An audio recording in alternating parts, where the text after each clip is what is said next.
அல்லாஹ்விடத்தில் அங்கீகரிக்கப்பட்ட மார்க்கம் இஸ்லாம் தான் என்று சொல்கிறார். இந்த இஸ்லாமிய மார்க்கத்தை பொறுத்தவரையில் நாம் எல்லோரும் உறுதியாக ஈமான் கொண்டிருக்கிறோம், இது அல்லாஹுடைய மார்க்கம் என்று. அல்லாஹுடைய மார்க்கம் என்கிற வகையில் இந்த மார்க்கத்தில் மனிதனுக்கு தேவையான அனைத்து விஷயங்களுக்குமான வழிகாட்டல் இருக்கிறது. பிறந்ததிலிருந்து மரணிக்கும் வரை, எழுந்ததிலிருந்து மீண்டும் தூங்கச் செல்லும் வரைக்கும், மனித வாழ்க்கையில் என்ன பிரச்சனைகள் வருமோ, மனிதனுக்கு என்ன வழிகாட்டல்கள் தேவையோ அனைத்தும் இந்த மார்க்கத்தில் சொல்லப்பட்டிருக்கிறது. எந்த அளவுக்கு என்றால், ஒரு சந்தர்ப்பத்தில் இந்த விஷயத்தை பற்றி ஒரு அறிஞர் பேசிக் கொண்டிருக்கிறார். அப்போது குதர்க்கமாக ஒருவர் எழுந்து கேட்கிறார், உங்களுடைய மார்க்கத்தில், உங்களுடைய வேதத்தில் எல்லாம் சொல்லப்பட்டிருக்கிறது என்று சொல்கிறீர்களே, ஒரு பிரெட் செய்வதற்கு, ஒரு பிரெட்டை செய்வதற்கு எவ்வளவு மா தேவைப்படும் என்று உங்களுடைய வேதத்தில் இருக்கிறதா, காண்பியுங்கள் என்று கேட்கிறார். அந்த அறிஞர் டென்ஷன் ஆகவில்லை, கோபப்படவில்லை. உட்கார்ந்திருந்த ஒருவரை எழுப்பி சொல்லுகிறார், இவரை நீங்கள் ஒரு பேக்கரிக்கு அழைத்து செல்லுங்கள். அந்த பேக்கரிடத்தில் போய் ஒரு பிரெட் செய்வதற்கு எவ்வளவு மா தேவை என்று கேளுங்கள், அந்த ஆன்சரை இவருக்கு சொல்லுங்கள் என்று சொன்னார். அப்ப உடனே அவர் கேட்கிறார், நான் உங்களுடைய வேதத்தில் இருந்து, உங்களுடைய மார்க்கத்தில் இருந்து விளக்கம் கேட்டேன், நீங்கள் பேக்கரிக்கு போக சொல்கிறீர்களே, எப்படி என்று கேட்டார். நான் எங்களுடைய வேதத்தில் இருந்து தான் சொல்கிறேன். அல்லாஹு தஆலா அல் குர்ஆனிலே சொல்கிறான், ஃபஸ்அலு அஹ்ல ذிக்ரி இன் குன்தும் லா தஅலமூன். நீங்கள் அறியாதவர்களாக இருந்தால் அறிந்தவர்களிடத்தில் கேட்டு தெரிந்து கொள்ளுங்கள். இப்ப பிரெட் செய்வது என்பது பேக்கருக்கு தான் தெரியும். எனவே அவர்தான் அதில் அறிந்தவர், அவரிடம் போய் கேட்டால் தீர்வு கிடைக்கும் என்று குர்ஆன் சொல்லுகிறது என்று சொல்லி காட்டினார். எனவே இந்த மார்க்கத்தில் மனிதனுக்கு தேவையான எதுவுமே விடப்படவில்லை. அல்லாஹ் குர்ஆனை பற்றி சொல்லும் போது திபியானன் லிகுல்லி ஷை, எல்லாவற்றையும் தெளிவுபடுத்தக்கூடிய வேதமாக இது இருக்கிறது என்று சொல்கிறார். இன்னும் ஒரு இடத்திலே மா ஃபர்ரத்னா ஃபில் கிதாபி மின் ஷை, இந்த வேதத்தில் எதையுமே நாம் தெளிவுபடுத்தாமல் விடவில்லை என்றும் சொல்லுகிறார். அப்ப இந்த மார்க்கம் மனிதனுக்கு வழிகாட்டக்கூடிய மார்க்கமாக எல்லா பிரச்சனைகளுக்கும், அது உங்களுக்கு உடலியல் ரீதியான பிரச்சனையாக இருக்கலாம், குடும்ப பிரச்சனையாக இருக்கலாம், பொருளாதார பிரச்சனையாக இருக்கலாம், அரசியல் பிரச்சனையாக இருக்கலாம், ஆன்மீகம் தொடர்பான விஷயங்களாக இருக்கலாம். எதுவாக இருந்தாலும் அவை அனைத்திற்குமான வழிகாட்டல் இந்த மார்க்கத்தில் இருக்கிறது. எனவேதான் அல்லாஹு தஆலா சொல்கிறான், யா அய்யுஹல்லதீன ஆமனு உதுகுலு ஃபிஸ்ஸில்மி காஃபா, ஈமான் கொண்டவர்களே இஸ்லாத்தில் பூரணமாக நுழையுங்கள். இப்ப இஸ்லாத்தில் பூரணமாக நுழைந்தால் அல்ஹம்துலில்லாஹ் நம்ம வெற்றி பெறலாம். நம்முடைய பிரச்சனை என்னவென்றால், சில நேரங்களில் நமக்கு சாதகமான இடங்களில் மார்க்கத்தை எடுத்துக்கொள்வோம், நம்மை பாதிக்கும் என்று கருதுகிற இடங்களில் மார்க்கத்தை விட்டு ஒதுங்கி விடுவோம், கண்டுகொள்வதில்லை.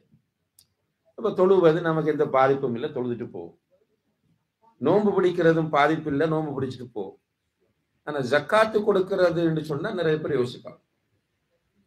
நிறைய பேர் ஜக்காத் சரியாக கொடுப்பதில்லை. உண்மையிலேயே நம்முடைய நாட்டிலே உள்ள செல்வந்தர்கள் எல்லோரும் ஜக்காத்து கொடுத்தால் ஏழைகளை இல்லாமல் போவார்கள். செல்வந்தர்கள் என்றால் யார்? யாரிடத்தில் நிசாப் என்கிற அந்த ஜக்காத்தினுடைய அளவு இருக்கிறதோ அவர்கள் எல்லோரும் செல்வந்தர்கள். நிசாப் என்பது சுமார் 85 கிராம் தங்கம் அல்லது தங்கத்துக்கு நிகரான சொத்து அல்லது நகை ஏதாவது ஒன்று இருந்தால் அவர் செல்வந்தர் இஸ்லாத்தின் பார்வையில்.